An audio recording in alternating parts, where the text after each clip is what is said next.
சாம், வாங்கண்ணா. என்னடா இருட்டில் உட்காந்துக்கிற? லைட் விட போடாம. கஷ்டமா இருக்குண்ணா. என்ன கஷ்டம் உனக்கு? என்ன பிரச்சனை? நம்மளால மறக்க முடியலண்ணா. எது 6 மாசம் முன்னாடி பிரேக்கப் ஆச்சு அதையா சொல்ற?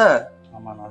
ஏன்டா 6 மாசம் ஆயிடுச்சுடா. அந்த பொண்ணுக்கு காரணமாயி போயிட்டு இருக்கோம்னு நினைக்கிறேன். நீனா இன்னும் அதே நினச்சி ஃபீல் பண்ணிட்டு இருக்க. லைஃப்ல வந்துட்டு மூவ் ஆன் ஆகணும் சாம். இல்லைண்ணா, மனசு மாதிரி கஷ்டமா இருக்குண்ணா. ஆக்சுவலி அதுக்கு தான் உன்னை வெளியே கூப்பிடுறேன். நீ ஃபீல் பண்ணுவேன்னு தெரியுது. சரி, ஓகே, கொஞ்சம் ஃப்ரெண்ட்ஸோட வெளியே வந்தா டைம் ஸ்பெண்ட் பண்ணுவேன் நினச்சி தான் உன்னை கூட வந்தா. நீ லைட்டெல்லாம் ஆஃப் பண்ணிட்டு ரூமில் அப்படியே அமைதியாக உட்காந்து எல்லாம் சரியாயிடுமா? மனுஷனுடைய இருதயத்தின் யோசனை வந்து அவனை வந்து ஒடுக்கும் அப்படின்னு நீதிமொழிகள் 12:25 போட்டிருக்கு. ஸோ நான் என்ன சொல்ல வரேன் அப்படின்னா, நம்மக்கிட்ட யாராவது பேசினா நல்லா இருக்குமேன்னு உனக்கும் தோணும் ஆப்வியஸ்லி. இப்போ நான் டைம் ஸ்பெண்ட் பண்ணி வந்துட்டேன், உன்கிட்ட பேசிகிட்டு இருக்கிறேன். ஆனால் நான் வரலனாலும் 1 பேதுரு 5:7 சொல்லியிருக்கு, அவர் உங்களை விசாரிக்கிறானபடினால, அவர்னா யார்? கடவுள். விசாரிக்கிறானபடினால அவங்க கவலையெல்லாம் அவர் மேலே வச்சிருங்க அப்படின்னு சொல்கிறாங்க.